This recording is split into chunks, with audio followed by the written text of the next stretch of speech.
Պարոն Ղազիմյան, դուք նշեցիք 1500 ուշացման հայտերի վերաբերյալ վերաբերում եւ ինչով է պայմանավորված, եւ դուք նշեցիք, որ հետցում մեկնարկել է նոր սպառող բաժանորդների վերաբերյալ վետարվեն 30, իսկ 40%-ով նվազեցման հարցը ընդգծեցիք, որ դա ձեզ է դարձյալ ուղում, սա վերաբերյալ ինչ ասեք այս իջեցումները արդյոք իրականությանը համապատասխանում են թե ոչ, եւ Նիկոլ Փաշինյանը ասել է, որ գործընթացի ավարտին նկատի ունենալով փեցի պետականացմանը երկու սցենարով են առաջնորդվելու կամ պետությունը կկառավարի փեցը կամ էլ հավատարմագրերի կառավարման կհանձնի, ինչ է կարծում ի վերջո որ տարբերակի նշանությունը կանխարի։ Տեսեք, ես չեմ ասել, որ հիմիկվա այս իջացվողն է մեզ վերագրվում։ Ես ասել եմ, որ ժամանակին թանկացա բավականին շատ, որը փորձում են վերագրել մեզ այն դեպքում, որ մենք որևէ գործիք չունենք դա անելու։ Դա անում է հանրային կարգավորող հանձնաժողովը։ Եվ այդ թանկացումները այնտեղ սխեմա է աշխատում։ Հանձնաժողովը որոշում է ինչ պետք է անի, որպեսզի սակագնի վրա ազդեցությունը չունենա։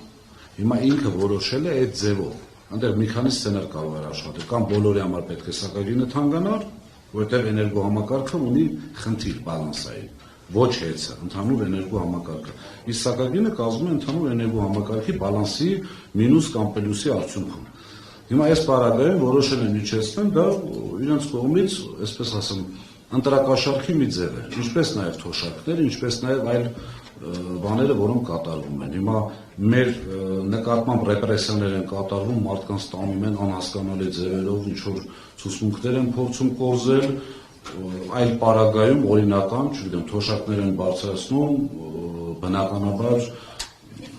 այսպես ասեմ, ընտրությունից մի քանի ամիս առաջ։ Երկրորդը ժողովրդի կողմից, մեր կողմից վճարվար հարկերով կատարվող գործողությունները փորձում են վերագրել իրենց, փորձում են վերագրել որպես, չգիտեմ, լավ, այսպես ասած,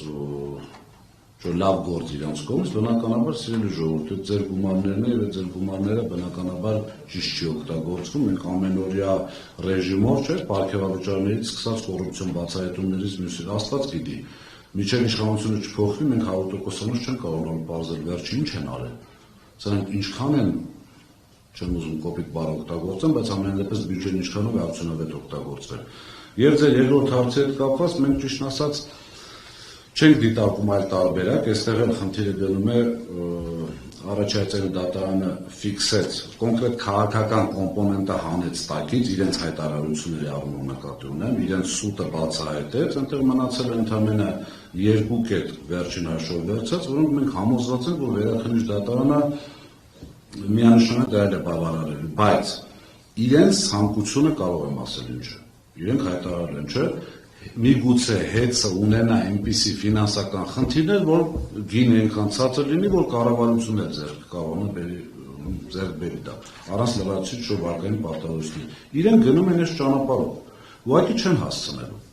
հասցնելու մի քանի պատճառով։ Հիմա վերաքննիչ դատարանի գործընկերը նշեց շատ ներողություն, ուղղակի պարտավոր է սա շատ արագ քննել։ Մենք ճիշտ է խնդրում ենք քաղաքակրթությունից դրծված, բայց ամեն դեպքում պարտավորությունն ինչի համար, որովհետև հիմա պատկերացրեք իրավիճակ,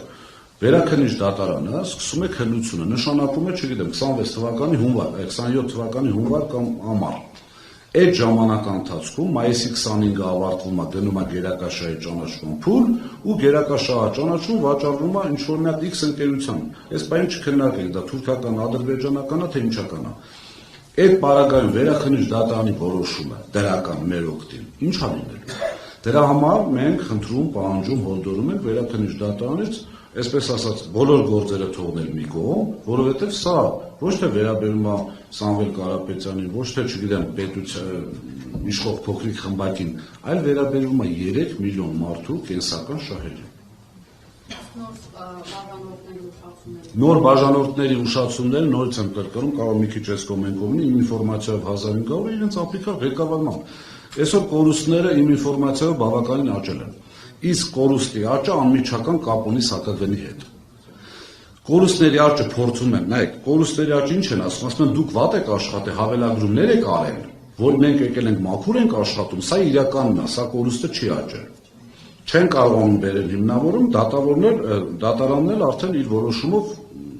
ասեց մոտավորապես, որ մոտավորապես ուղիղ ասեց չկան այդ հավելագրումները, դա սուտ է։ Հիմա կորուստի տոկոսի աճը ուղիղ կապված է սակագինի հետ, այսինքն կորուստի տոկոսը ինչքան բարձր, սակագինը պետք է թանկանա։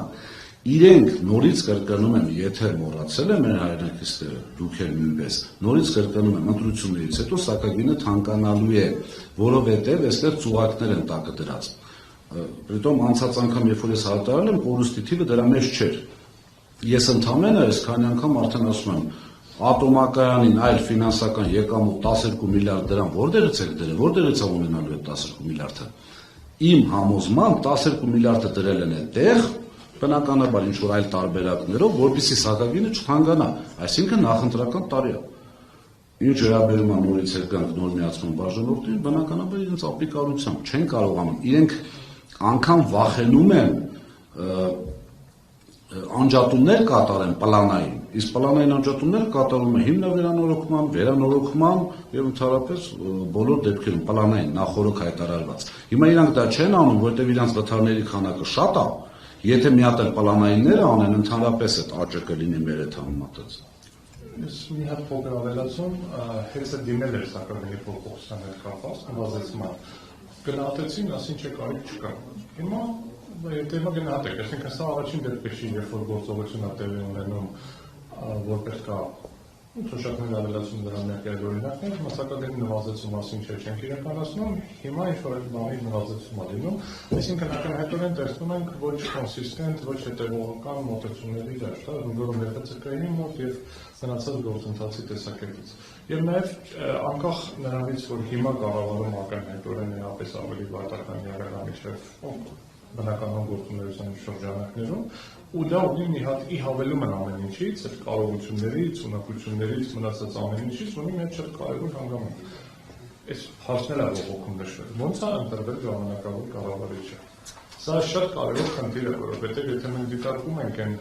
նոմինալ պատճառը, որ մենք համակարգային խնդիր ունենք, հեսա էներգիա չենք ունենալու, ու ոնց որ պետք է դիմում, վարույթ հարուցել, ու մի մասպետը նախորդ մասպետին է նշանակում կառավարիչ, սա ինքնին արդեն խնդրահարից է, երբ որ փորձում ենք հասկանանք լավ, ոնց որոշեց Ռոմանոս Պետրոսյանի տեխնայությունը, ոնց որոշեց, այդ մարդը մինչև դրա նախորդ օրը աշխատում էր ՊՎԾ-ում, ՊՎԾ-ից իր ամսի 17-ին հանում են 18-ին նշանակում։ Այնտեղ էլ չի փայլել առավել ևս։ Նո, անկախ ամեն ինչից 17-ին ինքը աշխատում է դեռևս։ 15-ից վարույթը հարուցում, ինչ-որ միտեղից պետք է որոշվի։ Էներգետիկայի ոլորտում Հայաստանում ընդհանրապես մասնագետ չկար, էներգետիկայից հասկացող չկար, մեծ կազմակերպություն կառավարած մարդ չկար, կառավարման խնդություններ ունեցող կամ այդ տեխնոլոգիական ինչ-որ զարգացման հետ կապված կառավարող չկար, պետք է գար ՊՎԾ-ի պետը նշանակվել, ինչի, որովհետև ենթադրում էին, որ ՊՎԾ-ի պետը պետք է ապացույց գտնի, ապացույցների որակը տեսանք։ Այսինքն բոլոր ապացույցները, որը ՊՎԾ-ի պետն է գտել, պարզվեց, որ այդքան էլ ապացույց չեն, դատարանը բոլոր կետերը ուղղակի անբավարար ճանաչեց։ Մնացած կետերը, որոնք մնացել են, այդ մոնիտորինգի արդյունքներն են, որին վերաբերյալ այդ ՊՎԾ-ի պետը կարծիք հայտնել չի հայտնել։ Հետևաբար այս տեսակետից դրանով է նաև պայմանավորված։ Այստեղ խնդիրը շատ միշտ թվում է թե հեշտ է, խորհրդային տարիներին մի հատ անեկդոտ կար, ասում եմ, կոլխոզի նախագահ աշխատես, ասում եմ, վախենում ես Թբիլիսից եկել։ Հիմա մոտավորապես այս տարբերակ եմ պատկերացնում, այնինչ ասենք հենց եւ նմանատիպ կազմակերպությունները կառավարել են, առանձին հմտություն է։ Իզուր չէ, որ մասնագիտացումը կառավարում, մի հատ էլ ասենք դիպլոմի առանձին տեսակ կա MBA կամ ասենք կառավարման ոլորտ, մարդիկ գնում սովորում են դրան։ Այսինքն այստեղ մոտեցումը տես պարզ տարբերակով նայելով եղած ինչը կկառավարեն, երբ որ դու մնացած բոլորի գործից հերթով հանում ես տեղակալներով կամ բանի պետերով, առաջանում են այդ խնդիրները, որոնք պիտի առաջանան։ Խնդրեմ։ Կմիացնեք։ Չէ, միացնեք։ Լսում ենք ուղղակի, որ վերագրումներն են